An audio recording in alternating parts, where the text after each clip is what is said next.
les utilisateurs des réseaux sociaux sont nombreux. Et ainsi, il est aisé de croire que par cette mesure, vous semblez avoir fait vôtre l'adage selon lequel le ridicule ne tue pas, et cela montre chez vous un amateurisme que je dois dire regrettable pour le moins.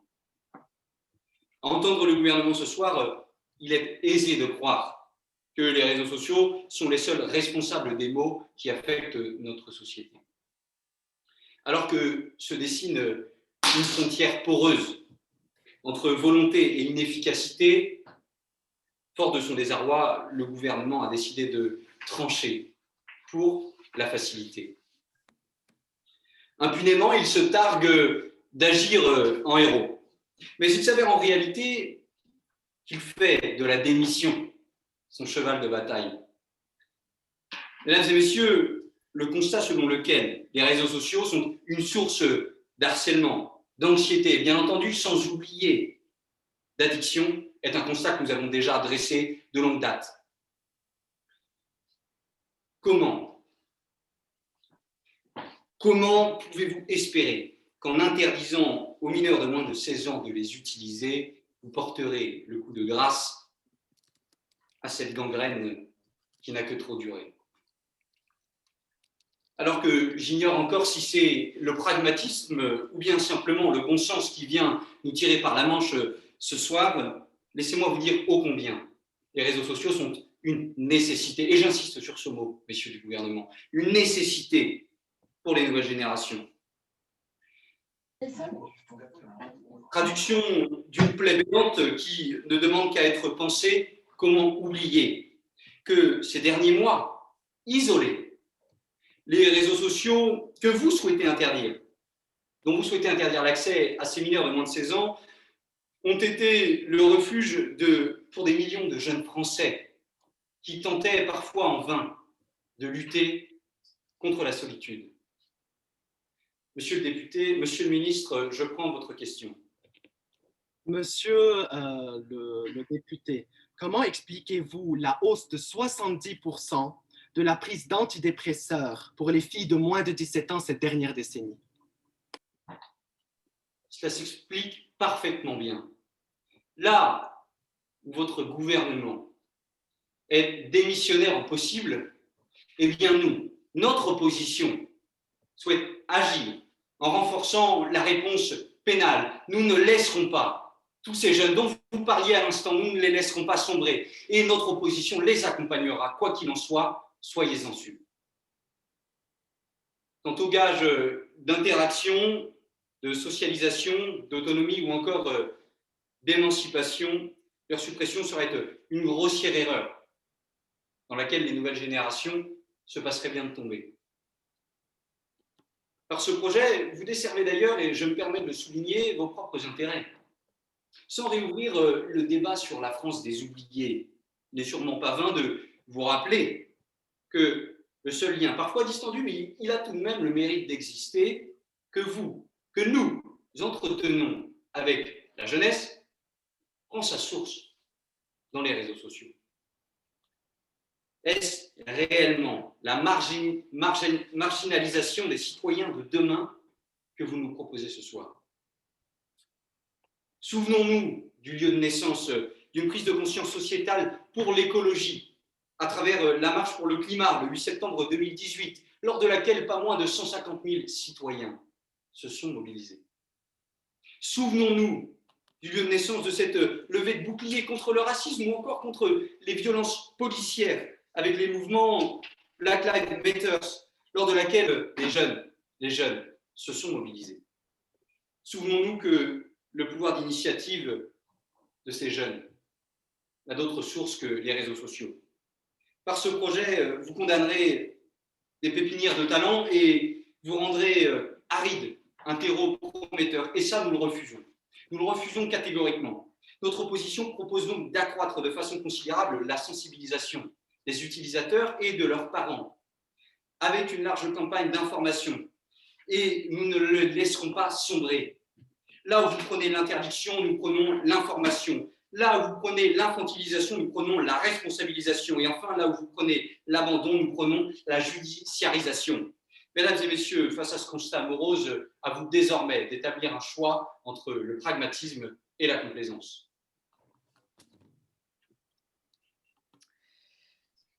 Merci, monsieur le député. La parole est désormais au gouvernement, monsieur Elio Sawaya.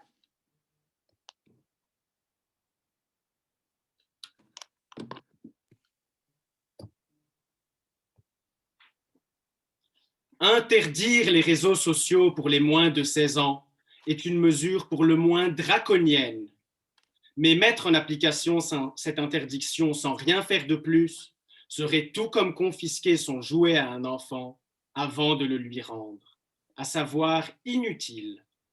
C'est pour cette raison que cette mesure que nous prenons s'accompagne, comme vous l'a expliqué le Premier ministre, M. Turcas, de tout un processus de sensibilisation et d'éducation pour les jeunes. Monsieur le député, vous dites que le gouvernement a décidé d'opter pour la facilité. Pensez-vous vraiment qu'il est si facile d'encadrer des millions de jeunes de 16 ans dont le cerveau et l'esprit est si malléable? Vous dites aussi que les réseaux sociaux sont une nécessité pour les jeunes. Vos parents et vos grands-parents n'ont-ils pas vécu leur jeunesse sans réseaux sociaux?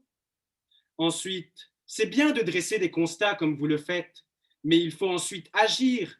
Voyez-vous, ce que vous faites aujourd'hui, c'est déblatérer des paroles, tandis que nous, gouvernement, proposons du concret. À l'instant où je vous parle, les réseaux sociaux ne cessent d'évoluer en un milieu de plus en plus hostile et chaotique. Nous ne pouvons alors pas nous contenter de simplement éloigner les jeunes des réseaux et les laisser s'y introduire de nouveau, leurs 16 ans venus, sans les avoir préparés à toutes les embûches que peuvent présenter les réseaux aujourd'hui. De la même manière qu'un adolescent est préparé à entrer dans la vie adulte, un enfant peut et doit être préparé à utiliser les réseaux sociaux le moment venu. Il doit être conscient de toutes les dérives et vices cachés afin d'être en mesure de s'en servir de la manière la plus raisonnable et responsable qui soit. En responsabilisant notre jeunesse ainsi, nous contribuons sur le long terme à une sécurisation des réseaux sociaux puisque les utilisateurs seront davantage éveillés et réfléchis lorsqu'ils naviguent sur les diverses applications en question. De plus, ils seront mieux préparés psychologiquement à certaines éventualités telles que le cyberharcèlement qu'avait mentionné mon collègue ou encore l'endoctrinement. Et monsieur, je prendrai votre question. En disant qu'en sensibilisant les Français, vous faites une part du travail, certes, mais les réseaux sociaux sont mondiaux. Que faites-vous donc du cyberharcèlement et autres qui peuvent être dus à d'autres nationalités? Vous ne réglez donc pas le problème, je pense. Monsieur, nous agissons sur les réseaux sociaux en France. En sécurisant les réseaux sociaux en France, il va de soi que la sécurité s'opère également par rapport aux pays étrangers. C'est une sécurité nationale, mais également une sécurité internationale, puisque les moins de 16 ans n'auront ni accès aux réseaux sociaux en France et n'auront pas accès à certaines plateformes de chat ou de conversation avec des étrangers. Pour reprendre, et pour ce faire, pour mettre en place cette responsabilisation, nous allons mettre en place dans les écoles des cours éducatifs qui visent à la sensibilisation quant à l'usage des réseaux sociaux. Ces cours dont je parle seront orchestrés par des psychologues et des experts en la matière. Aujourd'hui, les Français de 16 à 17 ans utiliseraient les réseaux sociaux en moyenne 2h30 par jour, selon une étude comparative du Global Web Index. On croirait presque que la vie de la jeunesse est rythmée par l'utilisation démesurée des réseaux. Ces derniers, quoique divertissants, ne sont pas indispensables, loin de là. Il fut même une époque où les réseaux sociaux n'existaient pas, et pourtant les jeunes vivaient pleinement leur vie. N'allez pas croire que la liberté des adolescents se résume à l'utilisation des réseaux. Bien au contraire, en interdisant les réseaux sociaux pour les moins de 16 ans, nous les sensibilisons au monde réel, à la culture. Nous leur permettons de découvrir tellement de choses intéressantes auxquelles ils ne se seraient même pas donné la peine de s'attarder, dû à l'omniprésence des réseaux dans leur vie. Nos jeunes ont à portée de main tout un univers de culture et de divertissement qui les attend.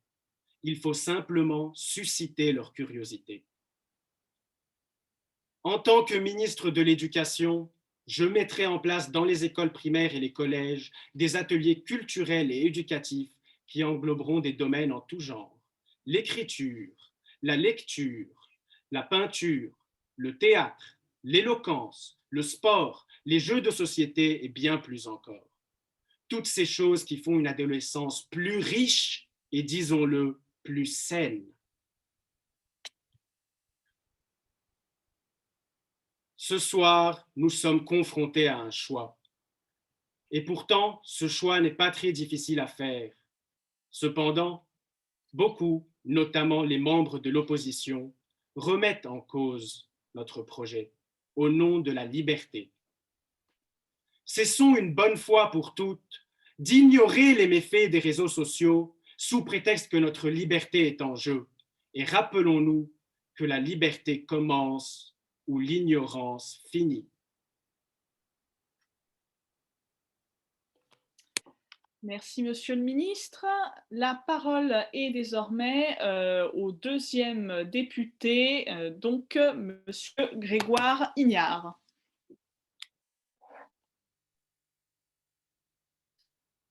Notre gouvernement, non content de retirer aux jeunes leurs premiers moyens d'expression, les prend pour des idiots doublés d'incompétence.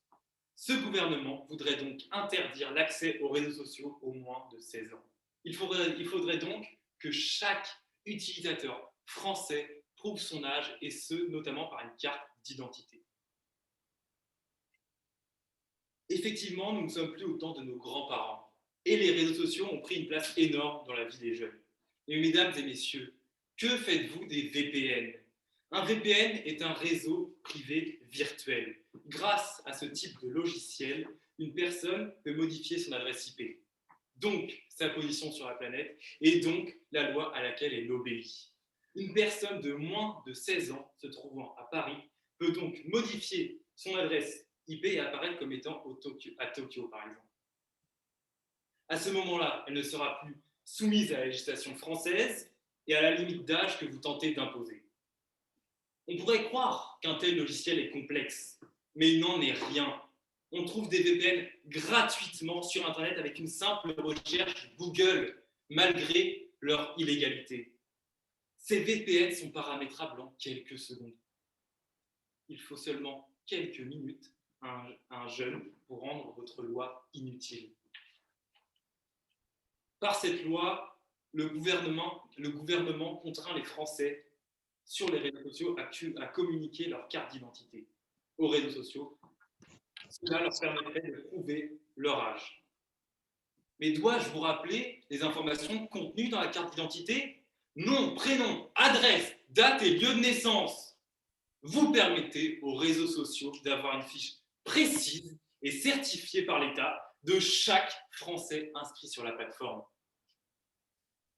Par cette loi, le législateur français pourra être élu employé du mois chez Facebook, Twitter ou encore TikTok.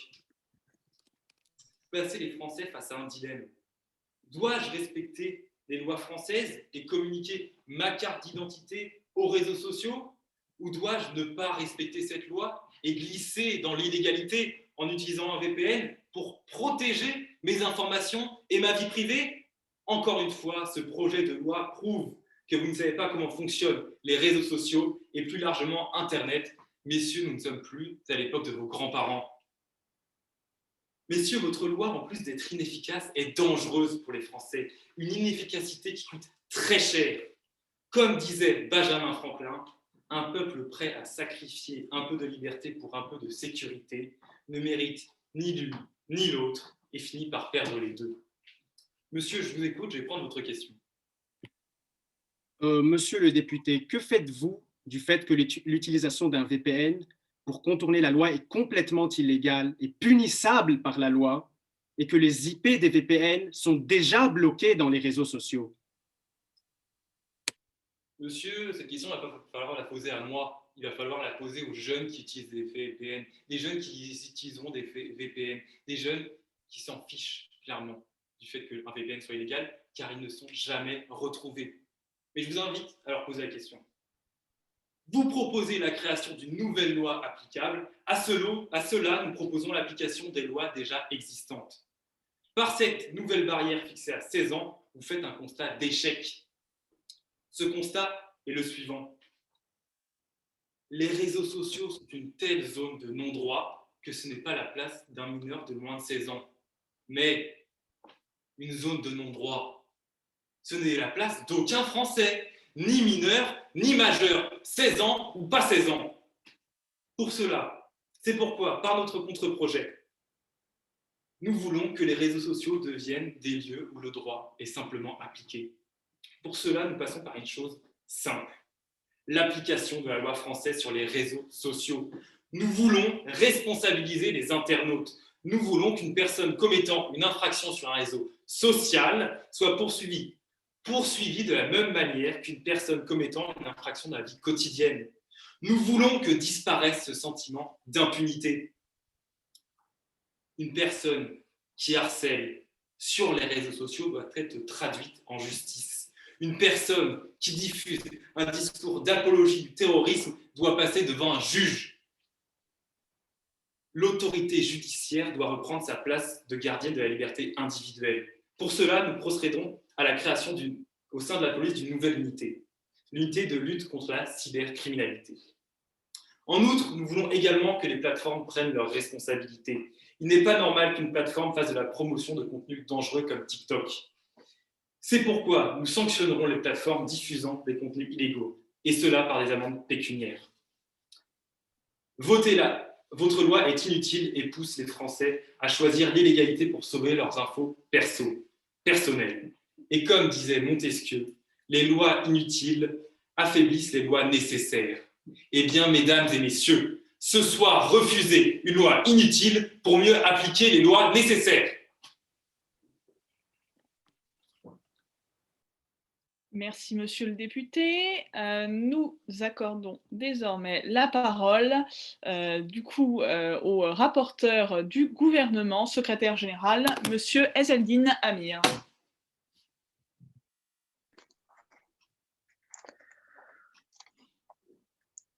Les réseaux sociaux doivent permettre le triomphe de la cyberdémocratie et non de la cybermédiocrité. Nous ne remettons pas en cause les bénéfices des réseaux sociaux sur notre société moderne. Vous en avez cité plusieurs, messieurs les députés, et nous vous rejoignons sur ce sujet. Cependant, il est impossible de fermer les yeux quant à ce qui se passe réellement dans notre société actuelle. Monsieur le Premier ministre vous a fait un constat de la situation, de l'urgence de la situation et des dégâts que provoquent les réseaux sociaux sur les plus vulnérables et sur les plus jeunes. Le ministre de l'Intérieur, à travers les nombreux exemples qu'il a cités, nous prouve une fois de plus que les problèmes liés aux réseaux sociaux ne sont pas de l'ordre du fait divers, mais de l'affaire d'État.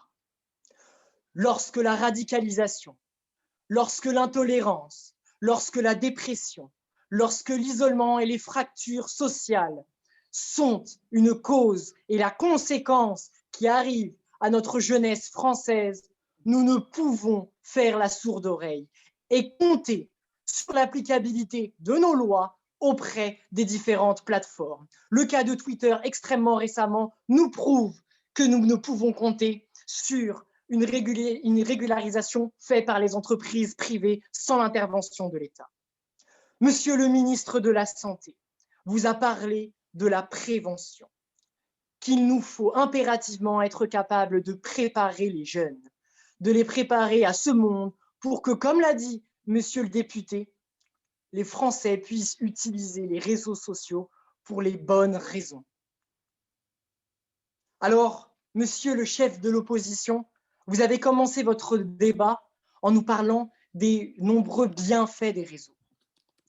Dès le début, vous nous avez prouvé qu'à aucun moment vous étiez prêt à discuter de notre jeunesse, que vous étiez là pour des intérêts privés et que vous aviez une opinion extrêmement tranchée sur les réseaux et non sur la jeunesse française. D'ailleurs, Je vous dirais que l'application des législations n'est pas possible pour beaucoup de plateformes, notamment WhatsApp, qui utilisent des données cryptées auxquelles nous n'avons pas accès aujourd'hui en tant que gouvernement. Monsieur le ministre, vous nous avez parlé de réformes, encore de réformes. Je vous rappellerai que jusqu'à maintenant, nous avons effectué 3 et que les récents événements nous prouvent une fois de plus qu'elles ne fonctionnent pas, qu'il est impératif pour la France de prendre des mesures radicales, d'interdire les réseaux sociaux pour les moins de 16 ans, de les prévenir les jeunes, mais également les parents, afin d'avoir un écosystème sain sans endommager notre jeunesse. Vous avez également parlé du fait que les réseaux sociaux sont aujourd'hui un refuge pour notre jeunesse, mais en réalité, ceci est un cadeau empoisonné. Nous ne pouvons le nier avec l'augmentation drastique des cas de dépression, d'anorexie et autres qui sont liés à la consommation et aux idéaux qui sont promus à travers de nombreuses plateformes. Et monsieur, je prendrai votre question. Monsieur, alors que vous ne pouvez ignorer actuellement la vente de nos informations personnelles, que faites-vous du don de ces informations présentes sur les cartes d'identité des utilisateurs que vous encouragez? Monsieur Turca en a parlé dès le début de ce discours. Pour certifier l'âge des utilisateurs, nous pourrons utiliser France Connect. Ainsi, la vérification se fera par un organisme public afin de préserver les données de confidentialité de nos Français. Vous avez ensuite parlé que les mal-être de la société sont uniquement dus à quelques énergumènes, comme si cela faisait partie d'une minorité. Mais la majorité des plateformes aujourd'hui sont en train de promouvoir des idéaux inatteignables qui contribuent au mal-être de notre jeunesse. Monsieur Ignard, vous n'avez absolument pas répondu à la question, demandant d'ailleurs à monsieur le ministre d'aller plutôt interroger les jeunes sur la consommation de VPN. Mais dans votre proposition et votre contre-projet de loi, je suis désolé de vous annoncer qu'elle sera obsolète avec l'utilisation d'un VPN et qu'il n'y a qu'une utilisation drastique de notre mesure et de notre projet de loi qui permettra de résoudre ce problème. La question est combien de victimes encore, combien de mal-être, combien de Samuel Paty, combien de Mila avant que cette opposition se rende compte du problème et de la société dans laquelle nous vivons. Combien de temps allons-nous prendre et attendre que d'autres fassent le pas à notre place, pour comprendre que la France ne monte pas les marches, elle les construit, pour comprendre que nous sémons la jeunesse pour récolter l'avenir.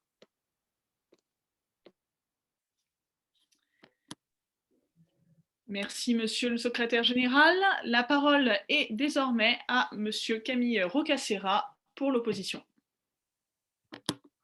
Puisque vous semblez tourner vers le passé, je me permets donc de vous rappeler ceci. La jeunesse, il y a quelques années, plus précisément en mai 68, vous disait cela. Il est interdit d'interdire. Alors je me permets de vous le rappeler, il est interdit d'interdire. Effectivement, non seulement vous prenez vos électeurs pour des idiots, mais en plus, vous rajoutez une réforme à un millefeuille déjà bien utilisé sur lequel il est impossible de se poser. Vous nous parlez de l'interdiction des VPN.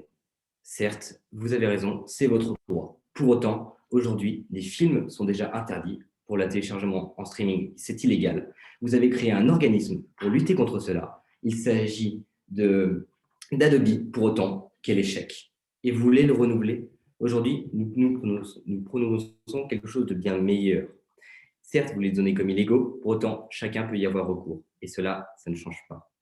Vous nous avez parlé de France Connect comme initiative aux cartes d'identité. Vous avez raison, c'est une initiative.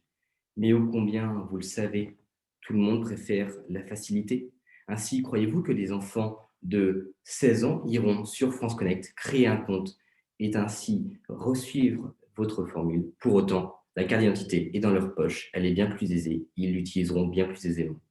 Cela donnera donc aux réseaux sociaux à nouveau une richesse inexpugnable, en sachant aujourd'hui à quel point ils utilisent les données personnelles et le danger que cela peut être pour nos concitoyens. Vous n'agissez pas fondamentalement à l'inverse de nous, car nous voyons une zone de non-droit dans les réseaux sociaux et nous voulons l'éradiquer. Car certes, vous aurez eu beau former les jeunes et leur dire de se faire attention vis-à-vis des réseaux sociaux. Pour autant, à l'avenir, ils y seront confrontés et certains seront touchés par ce biais. Ainsi, nous nettoyons les réseaux sociaux de ce problème-là et nous annulons cette zone de non-droit. Nous avons pour cela mis en place un jugement pénal et c'est ce que nous voulons faire passer. Effectivement, cela permet donc un bouton sur les réseaux sociaux qui permet d'activer plus facilement ce jugement et donc de répondre facilement, comme je vous l'ai déjà dit. Monsieur le député, je vous écoute, monsieur le ministre. Monsieur, vous qui dites que notre mesure va peut-être échouer étant donné son applicabilité, que faites-vous du fait que l'homicide par négligence est un crime passible? Eh bien, monsieur, je me permets de vous répondre que vous semblez bien élargir l'homicide comme vous en parlez. Ils ne sont pas que dus aux réseaux sociaux et c'est là un mal-être que vous semblez amener. Pour autant, vous oubliez que la vie en soi en société existe à côté et qu'elle est aussi due à certaines de ces choses. J'aimerais donc vous rappeler, deuxièmement, en mai 68, un deuxième slogan qui était énoncé. Sois jeune et tais-toi. Et c'est bien ce que vous demandez aujourd'hui. Car effectivement, bien que vous leur demandiez cela, il leur est impossible. Comme ils nous l'ont aujourd'hui démontré, les jeunes sont intransigeants vis-à-vis des règles, ils vont manifester, ils se présentent vis-à-vis de leur société car ils veulent la construire. Et vous, en les interdisant en moins de 16 ans, vous interdisez cela. C'est une chance de socialisation énorme. Que faites-vous des enfants éduqués à la maison, des enfants hospitalisés ou encore tout autre qui sont chez eux et n'ont pas accès à d'autres moyens de communication avec l'extérieur? Vous les pénalisez, c'est une véritable mise au banc de votre part, car ces derniers seront ainsi proscrits de toute la vie sociale qui est permise par ces réseaux sociaux. C'est aussi un pouvoir d'initiative. Mon collègue vous en a parlé, la marche contre le climat, Black Lives Matter, c'est l'un des terreaux fertiles pour pouvoir prouver aux jeunes qu'ils ont une capacité à influer sur la société, à la rendre comme eux, ils veulent la créer pour leur avenir. De plus, c'est aussi un lieu d'expression fondamentale et d'engagement. Qui d'autre que vous pourrait le dire? Vous le savez aussi bien que moi. Les électeurs aujourd'hui vont parler justement à leurs électeurs via les réseaux sociaux. Les anciennes méthodes ne fonctionnent plus. Il est bien aisé de faire des comparaisons douteuses vis-à-vis du passé. Pour autant, elles sont impossibles car nous ne vivons plus dans la même époque. Enfin, vous ne les protégez pas. Vous ne faites que les infantiliser. Effectivement, vous aurez beau les prévenir dès leur plus jeune âge. Un piège est toujours tendu, ils ne s'en rendront pas forcément compte. Vous en ferez donc ce que vous voulez. Pour autant, les faits sont là. Seriez-vous donc l'un de ces gouvernements qui préfèrent interdire que solutionner? Vous poseriez déjà un linceul sur notre avenir? Vous continueriez à vous penser sage en vous baignant pour autant dans l'ignorance? Car c'est bien le cas lorsque vous refusez à notre jeunesse de vivre avec son temps. Rappelez-vous les nombreuses décisions restrictives que les gouvernements passés ont appliquées. Vous voyez comme aujourd'hui elles nous sont néfastes. Le monde avance, mais vous nous le refusez. Car vous ne contrôlez pas un domaine, vous tentez de l'interdire. Vous enchaînez l'avenir, vous n'enchaînez pas le vôtre, vous enchaînez celui de vos enfants.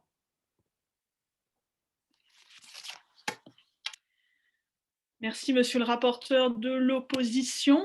Ce choc est désormais terminé. Les 8 orateurs ont pris la parole. Donc, je vais désormais créer une conversation avec... Donc, on vous rassure, c'est un choc sur Zoom, c'est pas un choc en présentiel. D'habitude, on a énormément de plaisir à faire durer la critique pendant 1 heure ou 2, à torturer chaque orateur individuellement. Là, rassurez-vous, le verdict arrivera un petit peu plus rapidement. Tout d'abord, ça a été d'un point de vue général, ça a été un très bon choc.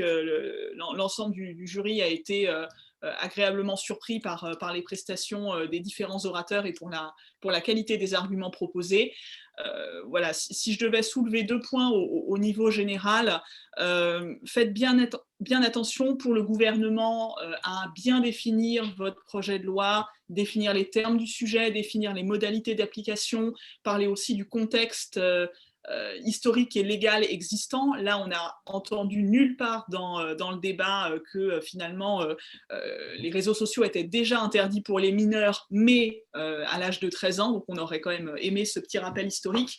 Et sinon, attention pour l'opposition, lors de vos réfutations, vous avez les bonnes ficelles, les bonnes techniques de critique, mais pas toujours une justification très claire derrière. Donc, veillez à bien étayer vos propos pour rendre vos critiques encore plus incisives.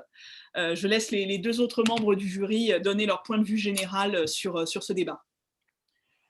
D'un point de vue général, alors tout d'abord, je tiens à tous vous remercier. Vous m'avez fait passer un très bon moment. J'ai trouvé que le niveau des prestations, d'un point de vue général, était vraiment de grande qualité. Je trouve que vous avez tous incarné avec brio le rôle qui vous était attribué. Peut-être, en remarque générale, faire attention pour certains orateurs. Alors je sais qu'on est sur Zoom, je sais qu'on est devant une caméra, c'est pas toujours évident, mais on a cette utilisation des mains que l'on appelle la chironomie, qui est utile au débat et qui permet d'incarner votre discours. Ceci étant dit, il faut faire attention, il ne faut pas cacher de manière générale votre visage. Par ailleurs, peut-être attention aux répétitions, peut-être également attention aux termes un peu familiers qui peuvent porter atteinte à la qualité du discours. Mais à part ces quelques remarques, vraiment j'ai trouvé que tout le monde avait vraiment bien joué le jeu et que c'était un moment vraiment agréable. Donc un grand merci à tous. Je suis d'accord avec les deux membres du jury. C'était un choc de qualité pour chacun des orateurs. Donc pour ça, je vous remercie. Du point de vue des critiques légères, vous inquiétez pas. Oui, pour le gouvernement, ce qui était un petit peu dommage, c'est que vous n'avez pas contextualisé. Donc il n'y a pas vraiment eu non plus le contexte juridique avec, comme l'a précisé Madame Maziri, avec l'interdiction pour les moins de 13 ans d'utiliser les réseaux sociaux. Donc ça, c'était dommage. Sinon, globalement, c'était très bien pour le gouvernement. Pour l'opposition, ce qui pêchait un petit peu plus, c'était davantage les contresens. À un moment donné, votre écueil principal, c'était souvent de dire dans vos discours, les réseaux sociaux, c'est un exutoire, ça permet d'avoir des mouvements civiques, de la protestation, mais également c'est une zone de non-droit et ça devrait être interdit pour, pas que pour les personnes de moins de 16 ans, mais pour tous les Français. Donc il y avait un petit peu ce contresens qui était dommage. Mais sinon, encore une fois, la qualité du débat était très bien et c'était très agréable à regarder. Merci à vous deux. Je crois savoir que M. Terlin a malheureusement pas assez de disponibilité pour faire un retour individuel à chacun d'entre vous. Merci beaucoup, monsieur. Ça a été un plaisir de bouger avec vous ce soir, nos deux très belles équipes. C'est moi qui vous remercie. Je suis désolé, en effet, j'aurais aimé pouvoir faire un retour à chacun.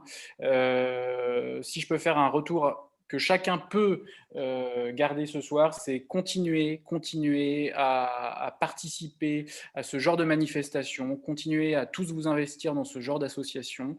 La parole en France, elle est libre, la parole, elle est belle, la parole, elle nous permet de vivre de bons moments comme ça devant un écran, mais elle permet également de nous rassembler. Il me semble que ce soir, ça a permis de nous le montrer une nouvelle fois. Donc, profitez de ces belles associations qui vous entourent et puis, je vous souhaite à tous une bonne soirée. Il y aura des vainqueurs, il y aura des perdants, j'en suis désolé, mais l'essentiel n'est pas là. Et je vous remercie de m'avoir fait participer à ce beau moment. Merci beaucoup. Au revoir, monsieur. Au revoir. Maintenant, on va pouvoir passer au moment tant redouté par les candidats, mais aussi quand même un moment constructif parce qu'on essaye d'avoir des critiques qui vous serviront pour vos futures prestations. Amine, je te laisse commencer avec Monsieur Guillaume Turcas, du coup le Premier ministre. C'était une bonne prestation. J'ai pas du tout eu l'impression que tu étais en train de lire, donc ça c'était positif. Tu avais une bonne utilisation du champ lexical.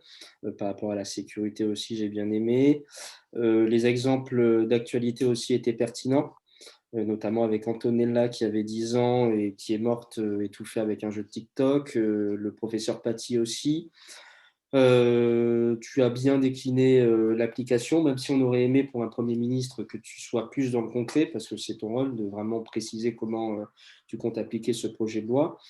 Et puis, sinon, à la fin, oui, j'ai trouvé que ta conclusion était un petit peu trop lue, donc c'était dommage, ce sera le seul point négatif. Et ta réponse à la question aussi était très pertinente. Oui, Merci beaucoup. j'ai pas grand-chose à ajouter. Très bonne réponse. J'ai beaucoup aimé l'exemple de Samuel Paty parce qu'il retournait justement le sujet. L'interdiction des réseaux sociaux pour les moins de 16 ans, ce n'est pas que pour protéger les plus jeunes, c'est aussi pour contrer l'embrigadement et protéger la société tout entière. Et c'était un point de vue qui n'était pas forcément évident allant de soi sur un tel sujet, et j'ai trouvé intéressant que tu l'introduises. Voilà, il y avait une bonne incarnation, tu posais bien ta voix, peut-être à l'avenir un tout petit peu plus de variation de ton, et ce sera vraiment parfait.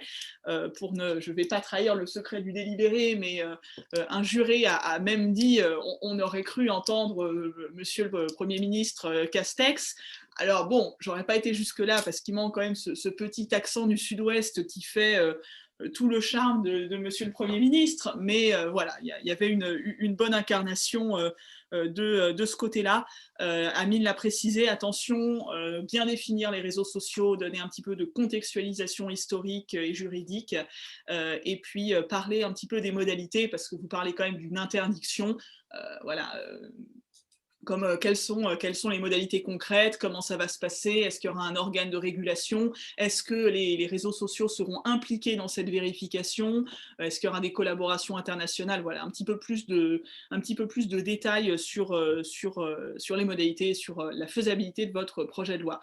D'une manière générale, vous avez beaucoup critiqué les deux équipes, vous avez orienté votre débat sur les valeurs, la protection par rapport à la liberté, le danger par rapport à l'expression. Veillez à chaque fois à voir vraiment la faisabilité du projet. Est-ce que c'est techniquement possible? Est-ce que ça peut engendrer des conséquences encore plus graves que le problème que le projet de loi doit originellement traiter?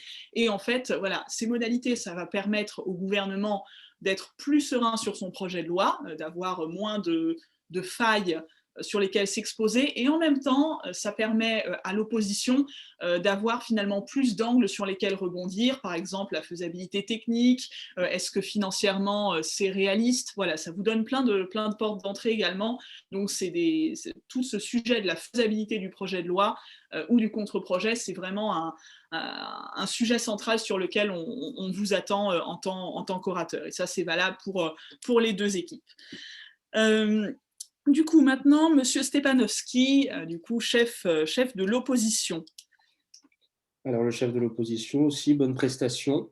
J'ai bien aimé ton exemple sur la pépinière quant aux initiatives populaires avec Greta Thunberg notamment. Tu as expliqué tout de suite avec une opposition par rapport au temps qu'il fallait vivre avec son temps. Les réseaux sociaux aujourd'hui dans notre société sont primordiaux, donc il faut absolument y être pour être dans le coup. Donc ça, c'était plutôt positif.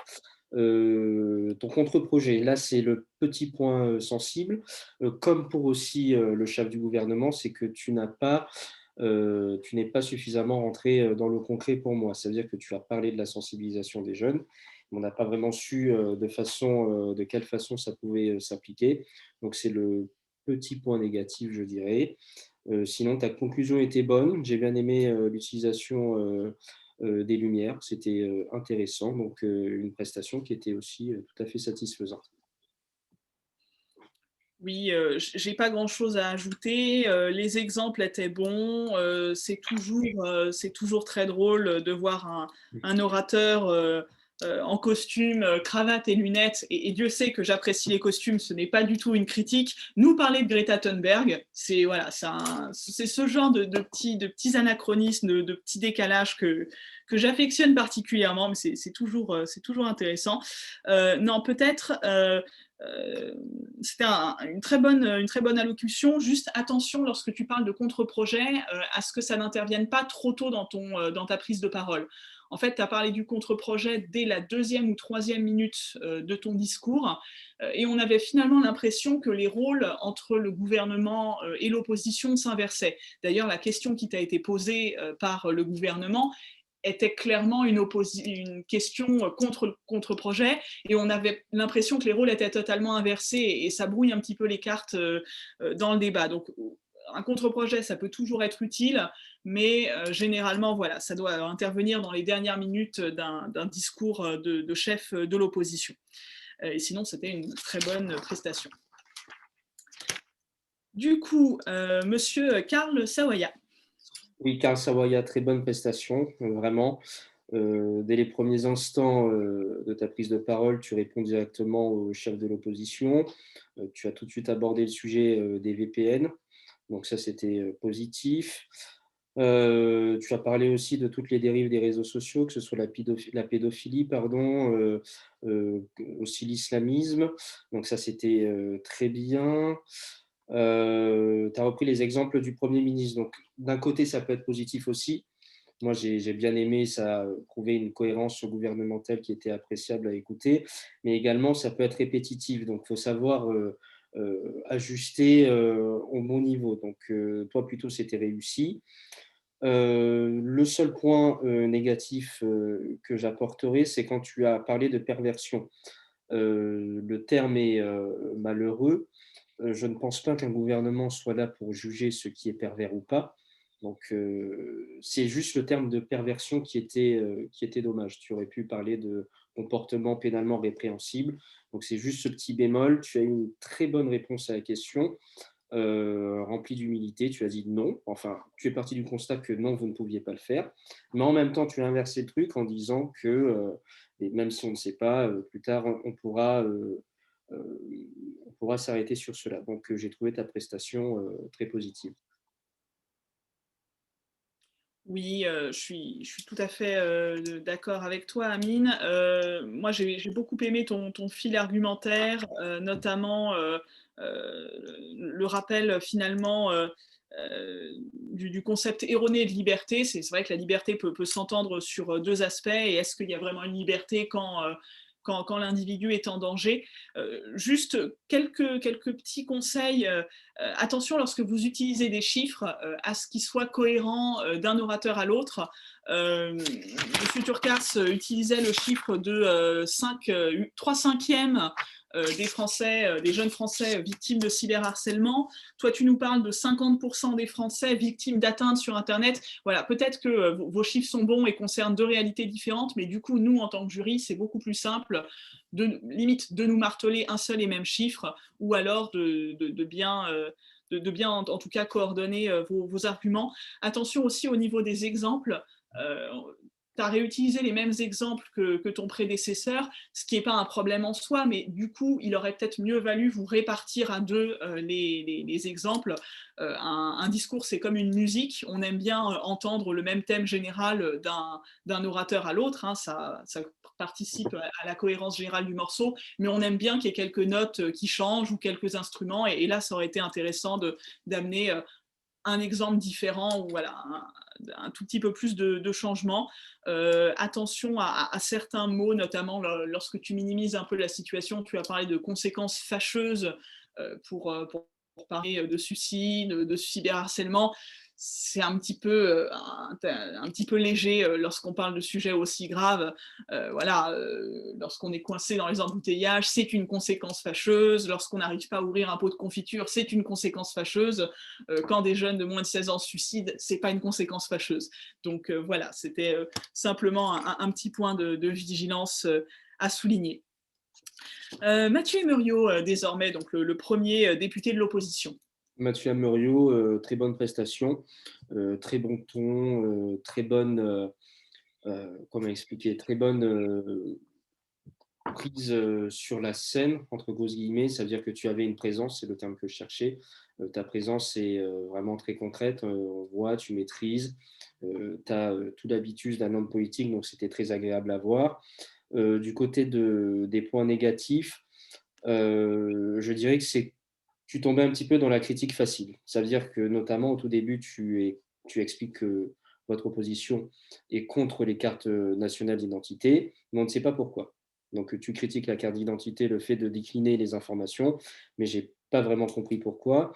Tu as expliqué aussi que c'était un refuge pour des millions de jeunes Français, c'était intéressant. Tu as une bonne réponse à la question et sinon, vraiment, tu réussis à te saisir du personnage de député. Donc, c'était très agréable à voir et tu étais vraiment dans le personnage et sur ce point-là, c'était parfait. Oui, il y avait une très bonne incarnation, une bonne maîtrise des procédés oratoires classiques. C'était très agréable à écouter. Et justement, quand on a un très bon orateur comme ça, c'est d'autant plus frustrant parfois de voir que finalement, dans l'argumentaire, on en attendrait un petit peu plus. C'est le danger de l'excellence, on en attend beaucoup. Donc voilà, vous êtes un très bon orateur. Maintenant, il faut faire attention à ce que vos critiques soient toujours bien étayées derrière par une argumentation construite. Et parfois, voilà, je suis un petit peu restée sur ma faim sur la justification. Et sinon, voilà, il y a déjà toute cette technique de la critique. Voilà, et sur certains points, il faut apprendre à la rendre un petit peu plus pertinente. Par exemple, sur la question, vous avez très bien noyé le poisson sur la question des 70% d'antidépresseurs, et voilà, finalement, vous en êtes sorti sur une question qui était quand même assez déstabilisante. Mais finalement, voilà, une réponse cinglante qui aurait pu être apportée, c'est oui, les Français, c'est 70%, enfin les jeunes, la consommation a augmenté de 70% sur les antidépresseurs, mais déjà, est-ce que c'est pas la faute du gouvernement qui encadre pas assez ces jeunes, et est-ce que c'est vraiment entièrement lié aux réseaux sociaux?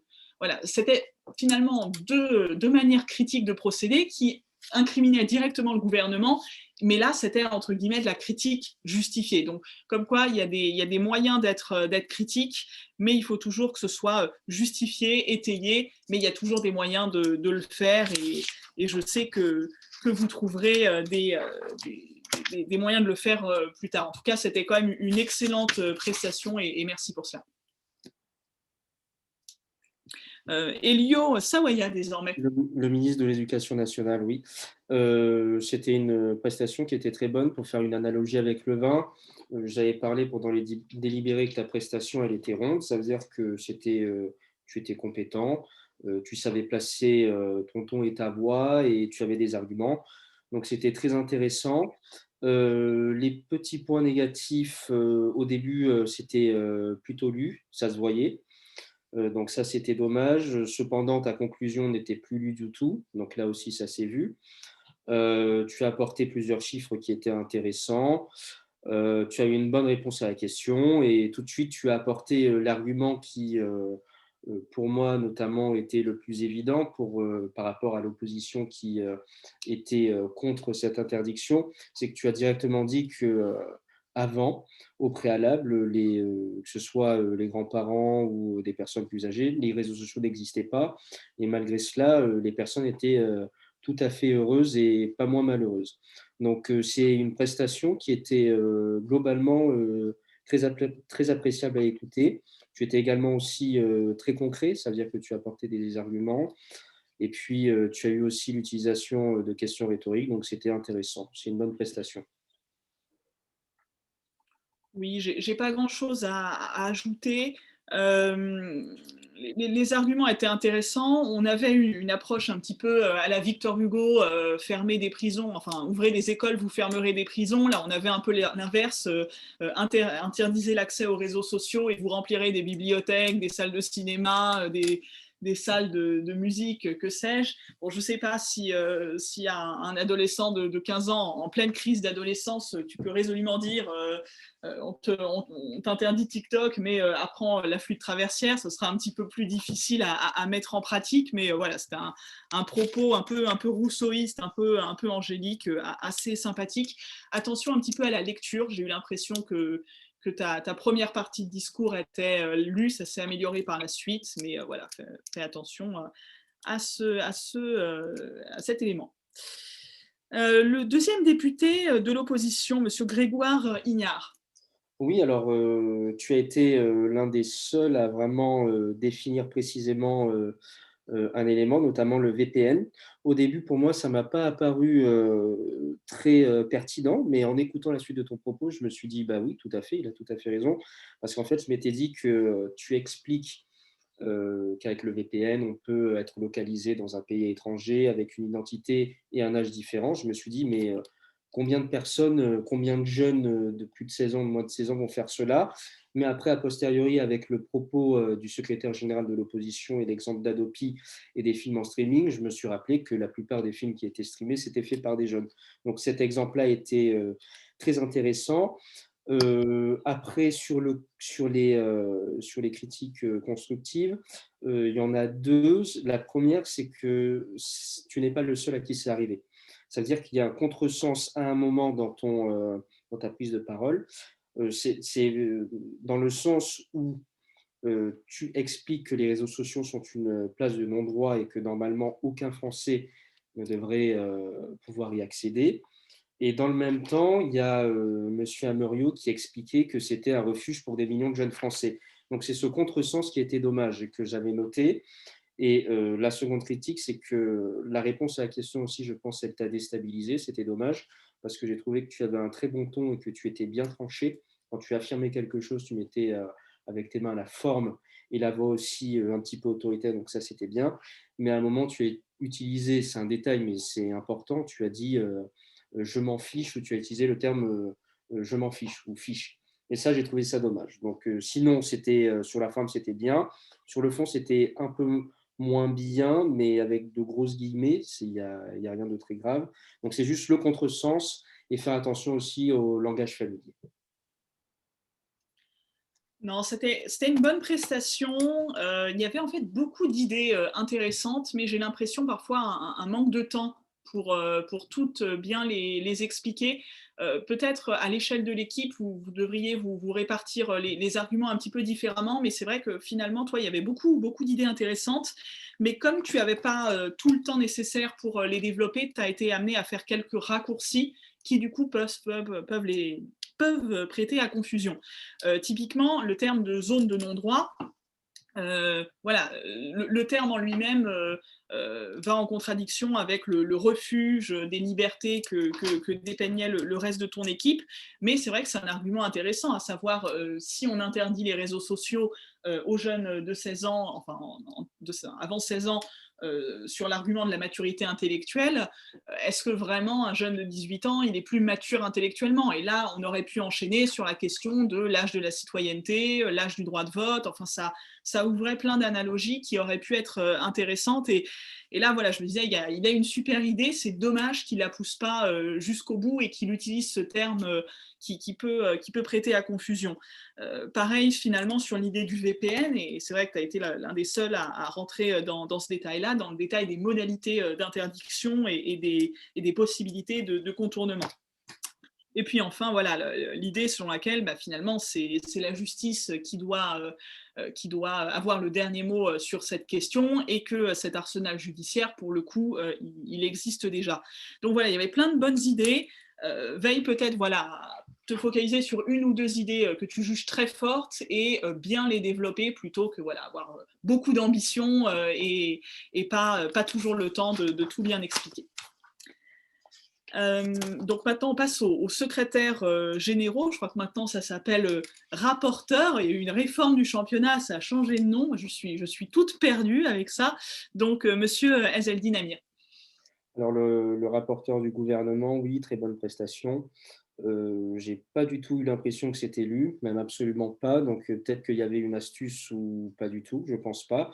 Donc ça, c'est un point vraiment très positif. Tu as très bien répondu à la question, à tel point qu'en l'écoutant, ça paraissait tellement évident. Vous utiliserez France Connect pour empêcher que les jeunes de moins de 16 ans ne puissent se connecter aux réseaux sociaux. Donc ça, c'était très bien. Tu as expliqué aussi que les réseaux sociaux qui peuvent apparaître comme un refuge pour la jeunesse est en fait un cadeau empoisonné. Donc j'ai bien aimé cette métaphore. Tu as envoyé aussi l'opposition dans les cordes en expliquant et vraiment en leur collant cette étiquette de défenseuse des entreprises privées. Donc ça, j'ai bien aimé. Et sinon, oui, c'était une très bonne prestation. Vraiment très positif. Oui, tu as très bien rempli ton rôle de secrétaire général, rapporteur du gouvernement, à savoir un bon résumé des positions de ton équipe, avec quand même quelques points de réfutation à la fin. Finalement, la réfutation des arguments de l'opposition, elle est intervenue assez tard dans ta prise de parole. J'ai noté entre la deuxième et la troisième minute. Voilà, peut-être qu'on attend finalement du rôle de secrétaire général, à la fois qui résume, mais aussi qui soit voilà, critique, c'est un petit peu le sniper de l'équipe. Et là, finalement, à consacrer beaucoup de temps au résumé des propos de ton équipe, évidemment, c'est quelque chose à faire. Après, il ne faut pas non plus y consacrer plus de 50% de son temps de discours. Et j'ai eu l'impression parfois que ça t'empêchait d'explorer toutes les opportunités de réfutation, et c'est dommage. Mais sinon, c'était une très bonne prestation, avec beaucoup de fluidité. Merci. Et du coup, le dernier orateur de ce soir, le rapporteur de l'opposition. Oui, Monsieur Camille, bonne prestation dès les premières secondes. Vraiment, ton ton est vraiment très agréable à écouter. Tu as tout de suite posé le cadre du débat par ton ton. Donc, c'était agréable à écouter. Tu as répété les phrases choc de mai-68, interdit d'interdire. Il y en avait une seconde que je n'ai pas notée. Moi, ce qui m'a particulièrement plu, c'est ton analogie avec Adopi. Expliquer que oui, il y avait Adopi qui existait pour contrer tout ce qui était les films streamés de façon illégale, mais que si le gouvernement faisait encore une fois la même chose, il y aurait très peu d'effets concrets pour interdire les réseaux sociaux pour les moins de 16 ans. Côté point négatif, il y a aussi le même écueil que M. Ignard, c'était qu'il y a ce contresens dans ton propre propos. Ça veut dire que tu vas expliquer que c'est un terreau fertile, un lieu d'expression, mais dans le même temps, tu vas dire que c'est une zone de non-droit. Donc c'est un petit peu dommage. Sinon, c'était une bonne prestation. Ton ton et comment tu occupais la scène étaient vraiment positives. Oui, c'était une bonne prestation avec de bonnes idées. On a quand même l'impression, voilà, moi je suis terriblement déçue parce que moi je pensais que l'équipe d'Angéloquent, c'était quand même voilà, une équipe de juristes avec des fondamentaux, des gens bien, et on nous parle de Greta Thunberg, de mai 68, voilà, je sais pas, heureusement qu'on nous a parlé de Montesquieu tout à l'heure, merci monsieur le deuxième député, mais sinon voilà, on a des références qui étaient bien utilisées, là encore je plaisante, je n'ai rien contre les références gauchistes, rassurez-vous. Mais voilà, on avait une bonne prestation. Après, j'ai eu le sentiment que tu étais un petit peu stressé dans ta prise de parole, avec de temps en temps voilà, des mots qui sautaient. Bon, lorsque la langue fourche, c'est pas un problème, ça arrive à tout le monde, à tous les orateurs, on a tous connu ce problème. Mais voilà, lorsque ça arrive très souvent, là, ça nuit de temps en temps à la compréhension du propos, et c'est dommage parce que voilà, ton propos est intéressant, mais on ne peut pas toujours tout bien intégrer. Un petit conseil, juste très concret, si tu sais que voilà, tu as tendance à sauter certains mots dans tes phrases, en fait, fais simplement des phrases plus courtes. et notamment évite d'utiliser des pronoms démonstratifs comme ceci, cela, parce que évidemment, toi, tu sais de quoi tu parles, mais pour nous, c'est une idée dont tu as parlé il y a 1 ou 2 minutes, on l'a oublié, donc on ne sait même plus à quoi se rapporte le ceci ou le cela. Voilà, un orateur, je vous rappelle que le jury, comme les spectateurs, ont un temps de disponibilité de cerveau assez limité, voilà, ne nous croyons pas plus forts que nous ne sommes, et voilà, il faut nous prendre la main, nous dire les choses simplement, et vos arguments n'en auront que plus de pertinence. Voilà, donc ça a été un plaisir de vous écouter ce soir, de bons arguments des 2 côtés. Voilà, on espère que nos conseils, que nos critiques déjà vous ont pas trop traumatisés, puisqu'on n'est pas là pour ça non plus, et que voilà, on vous a donné des conseils pour progresser pour la suite. Vous êtes tous les 8 de bons orateurs, avec vraiment de bons fondamentaux, notamment au niveau de la forme. Voilà, il n'y a aucun qui nous a vraiment qu'on a considéré comme d'un niveau insuffisant. Donc voilà, vous savez déjà que vous avez des armes pour être de bons orateurs, persévérer dans cette direction, tenez compte de nos conseils, et on a entièrement confiance sur vos capacités à briller en championnat cette année ou les années qui viennent, et à vous investir dans cette belle matière qu'est l'éloquence. Et sans plus tarder, donc je vais laisser Amine révéler le nom du meilleur orateur, et je m'occuperai de la meilleure équipe. Amine, je t'en prie. Alors, le nom du meilleur orateur ce soir, c'est Monsieur Karl Sawaya. Très bonne prestation, félicitations à toi, c'est amplement mérité. Ta prestation du début comme à la fin était vraiment pertinente, et tu as mis le doigt là où il fallait. Donc, félicitations. Et pour la meilleure équipe, ça a été unanime au niveau du jury, même si évidemment les 2 équipes se sont bien battues. La victoire ce soir est accordée à la Joute de Vinci.